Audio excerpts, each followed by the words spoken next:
to welcome you, Your Excellency, and all distinguished guests to the launch of the National Population and Housing Census 2024. Your Excellency, you are most welcome.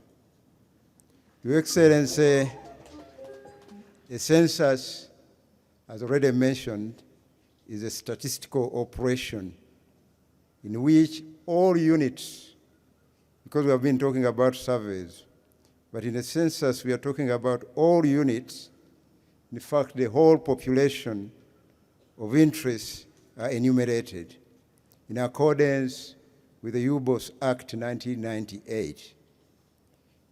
It is only in a census that one can obtain a detailed understanding of the entire population and its characteristics at the same time. A census is the main source of demographic and socioeconomic statistics in any country. It collects information and produces indicators such as household-based data on population, on housing, on agriculture, micro and small enterprises, as well as community-based data. The census, therefore, gives us a complete picture of the nation at a given time, such as the number of people living in a specific locality and the conditions under which they live. The Census 2024 will be the sixth, as already mentioned, will be the sixth such exercise to be conducted since Uganda got independence in 1962.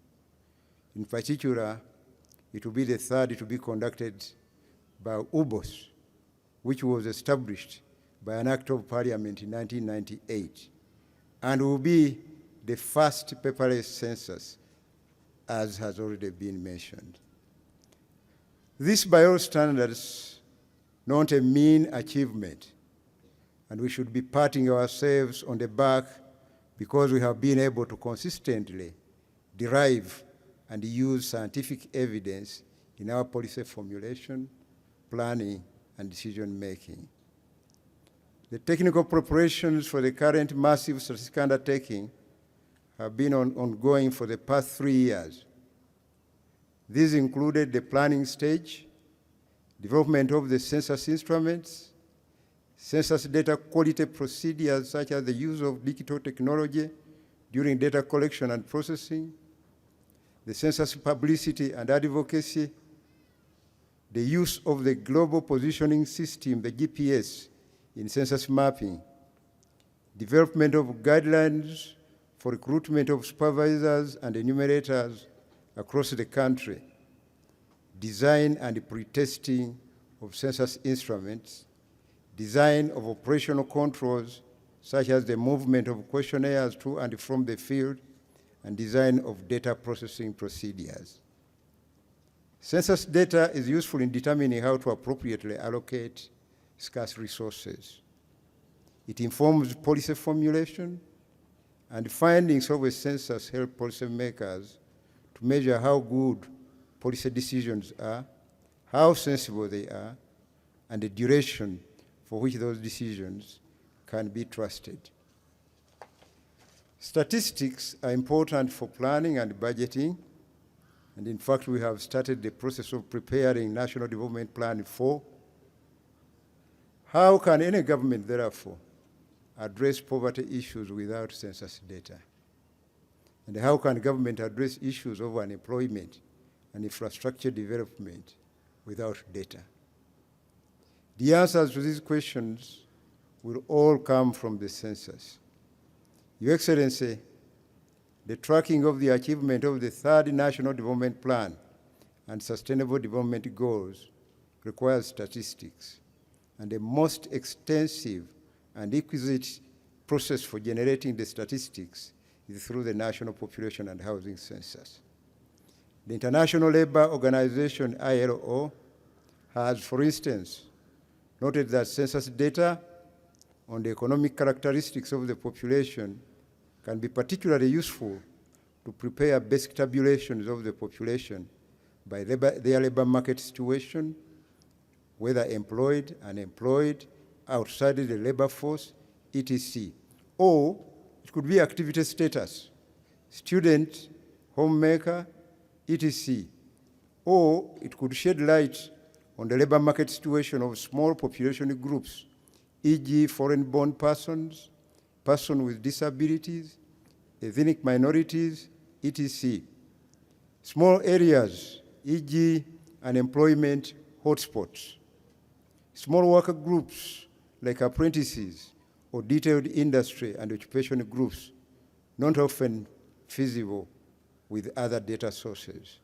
In addition, the data from the Census 2024 will help government streamline and perfect the implementation of the parish development model to ensure that every Ugandan moves into the money economy. I would therefore like to thank you, Your Excellency, the President, as well as my fellow members of Cabinet who supported our request for funding, with which we have already done substantial work on the roadmap for the Census 2024. Government has also provided funding for the completion of the census, as Dr. Mukiza has indicated. We appeal to the media once again to always accurately report about the Census 2024 and to promote it, to increase space and airtime to census issues up the census night already designated for 9/10th May 2024. We request you to always quote figures in your stories because they provide policymakers with the evidence they need to fight poverty and implement government development programs. Building a safe, secure, and developed nation is not only the right thing to do, but also the smart thing to do. It's a responsibility for all of us, and the beginning point could be through use of timely, accurate, and reliable information, such as will be provided by the census. Finally, I'm requesting the media fraternity to always check information on census issues for consistency, interpret them without distorting facts, and request for clarification whenever possible. We shall have a census website, use of social media, and a toll-free line to answer all census-related issues, which the media can explore for facts and updates. I also wish to thank most of you who always use figures accurately in your reports. I thank you all for your attention, for God and my country.